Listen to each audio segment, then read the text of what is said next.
So I think we have it all messed up here in the States, and the way we buy houses and the way we finance everything and the way we manage our money. So I have an idea. I just want you to hear me out for a second, because this is something that you could implement with your family and it might be really good.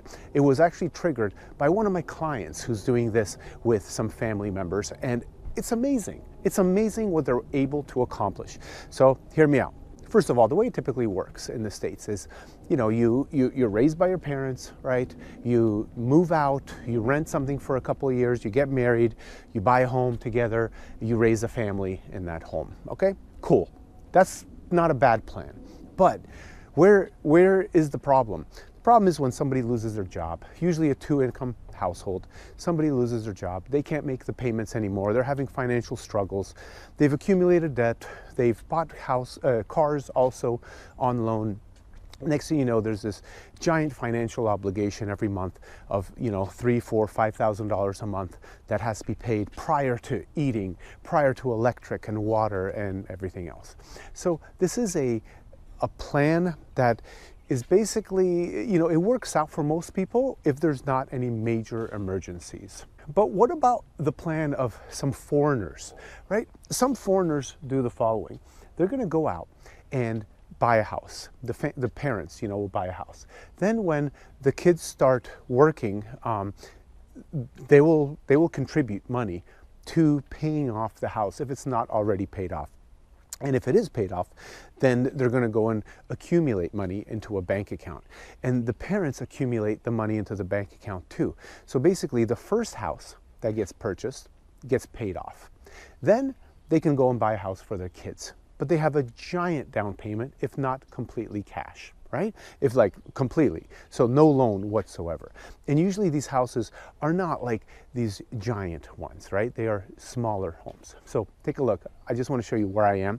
I am at Urfer Family Park, taking a quick little walk in the boardwalk. It's a nice place. It's in Sarasota, Florida. I highly recommend you go out to this park if you're ever out here. So now when you go and you kind of combine forces with your family members, with your kids, with maybe your brother, because it doesn't have to be that your kids are contributing to your house payment. Maybe it's your sibling, right?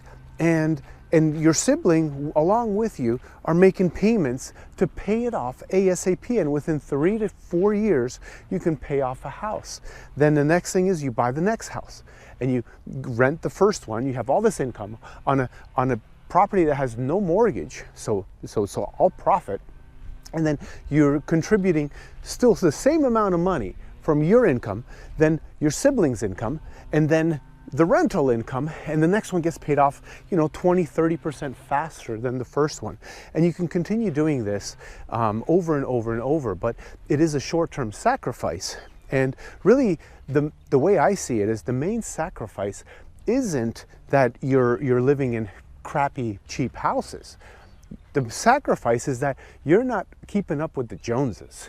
So a lot of people are not willing to go that route. They're not willing to sacrifice in the short run in order to really have an easy retirement, have a lot of, quote unquote passive income. I really don't think real estate is passive income, but we could talk about that a different day. And really you're setting yourself up for success in case you do lose your job, in case you do have an emergency, a medical emergency that ends up costing you a lot more money, or in case your parents need a place to live, and because they're aging, and instead of them living in their home where they have a mortgage payment, now they can come and move with you and have a place where you've already paid it off. I mean, financially, just look at it this way. Let me take a step back, okay? The idea is this. You buy a house and you pay it off ASAP with the help of others. When you do that, you can then buy the next house, helping those others. Let me just use the example, your kids, okay? You have 3 kids, they turn 18, they stay at home, they live at home. They all have jobs, they all contribute a large percentage of their income towards paying off the house. If it's already paid off, then they're contributing for the eldest's home.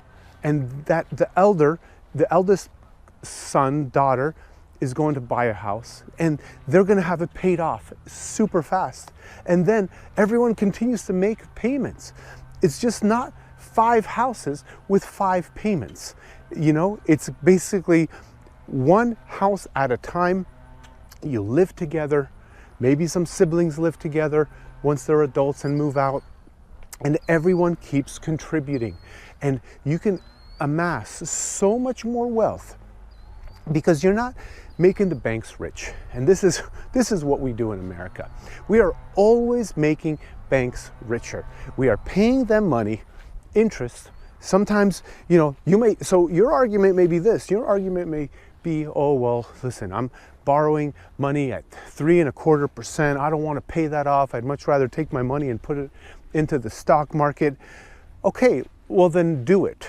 Like maximum money. And your kids or your brother or whoever you're doing this deal with should also be contributing.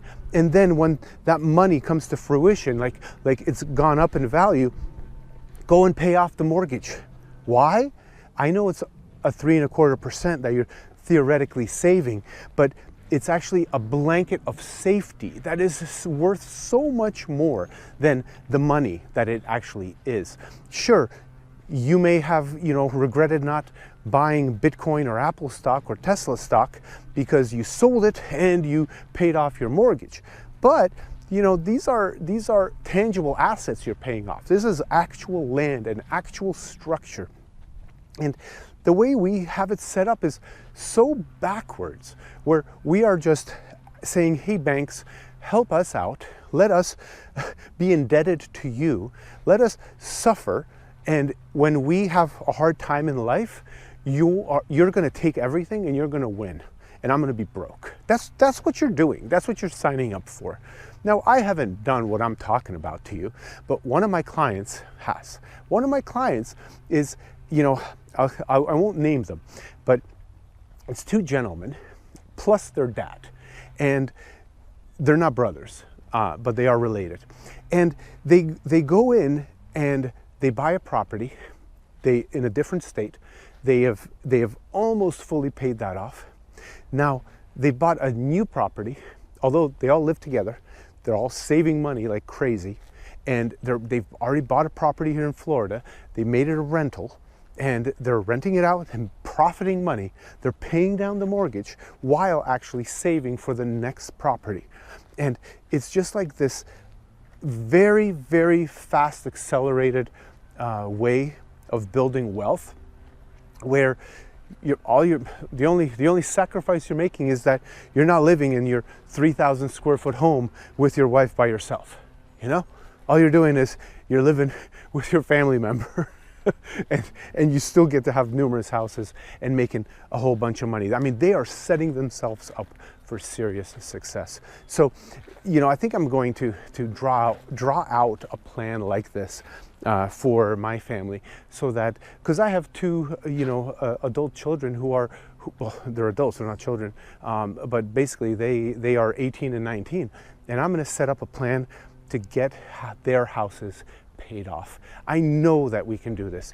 Everyone is a very hard worker within the household, and even if somebody loses their job or, you know, has a car accident that causes them to not work or something, I think that as a family we can easily get everything done, paid for, and everyone own their home outright. Do you do something like this? Let me know. You know, I want to know any kind of personal stories that you may have where you're kind of like the family unit is more important than you know, than just like you on your own. Let me know.